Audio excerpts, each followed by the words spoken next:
discriminación es un fenómeno de larga data y que por desgracia se ha presentado a lo largo de toda nuestra historia, a la humanidad desde muchas más remotas épocas y que lamentablemente todavía subsiste actualmente en nuestros días.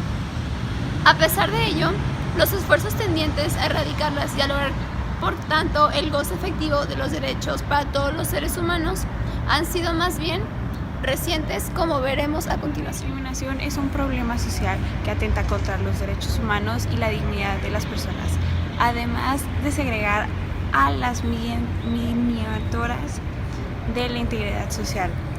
Durante los últimos años, el Estado mexicano realizó diferentes esfuerzos a fin de erradicar y prevenir la discriminación, como es la reforma constitucional del artículo 1 o la congregación del Consejo Nacional para Prevenir la Discriminación, CONAPRED.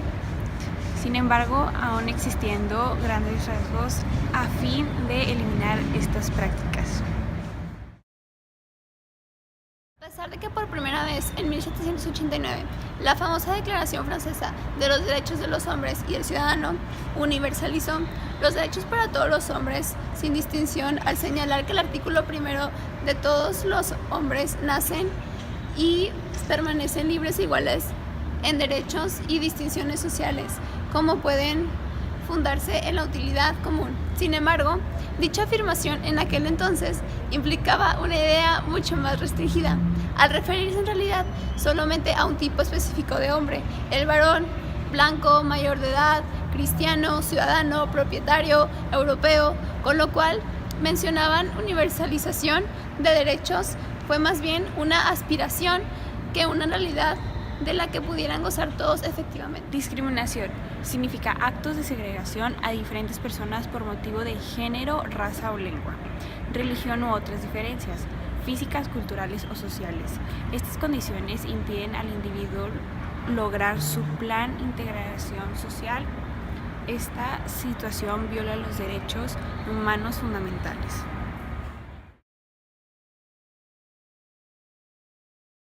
Tan vieja como la guerra. En algún momento perdido en el tiempo, contra toda sensatez, los miembros de nuestra especie empezaron a considerar que las diferencias individuales o grupales respecto a sus semejantes los hacían precisamente desemejantes. No solo eso, creyeron que los distintos eran por eso inferiores y precisamente desemejantes. No es exagerado afirmar que sobre el lomo de las personas discriminadas, esclavos, con otro color de piel, etnias completas, reducidas al trabajo extenuante, se edificó nuestra propia cultura mexicana. Como una antigua ley de Aristóteles, si algunos hombres superasen a los demás, como según la común creencia los dioses y los héroes superan a los mortales, tanto respecto del cuerpo, lo cual con una simple ojeada puede verse, como respecto del alma, y de tal manera que la superioridad de los jefes fuese incontestable y evidente para los súbditos. No cabe duda de que debe preferirse que perpetuamente obedezcan los unos y los manden los otros. La igualdad es la identidad de atribuciones entre seres semejantes y el Estado no podrá vivir de un modo contrario a las leyes de la equidad. Los faciosos que hubiese en el país encontrarían apoyo siempre y constantemente en los súbditos descontentos y los miembros del gobierno no podrían nunca bastante numerosos para resistir a tantos enemigos reunidos. Es importante que en las escuelas se aborde el tema de la discriminación y el reconocimiento de la diversidad. De otro modo, se reproduce la confrontación que divide y es proclive a la violencia. CONAPRED refiere que los niños más discriminados son quienes padecen una enfermedad crónica o terminal, discapacidad, los indígenas, los de bajos recursos económicos, los obesos, los de lento aprendizaje, los de coeficiente intelectual alto y aquellos que son afeminados. En las escuelas secundarias, la encuesta revela que 2 de cada 10 estudiantes son rechazados por sus compañeros y 5 de cada 10 aceptan que les es difícil hacer amigos. Existen hostigamiento y apodos ofensivos, exclusión, amenazas, rechazo y desprestigio que forman parte de una violencia psicológica. Lo lamentable es que el profesorado o algunos otros agentes educativos participan a veces de este tipo de discriminación. Una encuesta publicada por Gabinete de Comunicación Estratégica informó que más de la mitad de los ciudadanos mexicanos, o sea el 55% de la población, percibe mucha discriminación en nuestro país. Los más discriminados en México son los indígenas, que es el 25%, los homosexuales, que es el 20%, las mujeres el 9% y los discapacitados el 9%, y entre otros. Cabe destacar que la encuesta señala que 1 de cada 3 consulados afirmaron haber sufrido alguna vez discriminación.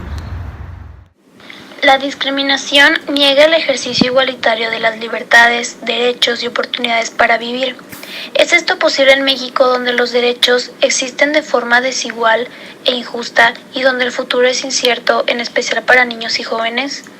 Así, cuando se haga referencia grupos vulnerables, tengamos claro que son personas que tienen menos oportunidades, a los que se les violan constantemente sus derechos y que se encuentran en una situación de marginación. La violencia actual en México, la muerte de miles de jóvenes, la ausencia de políticas gubernamentales reales para combatir esta trágica situación son muestra clara de que las estructuras sociales actuales no responden a las necesidades de integración y reconocimiento de la juventud.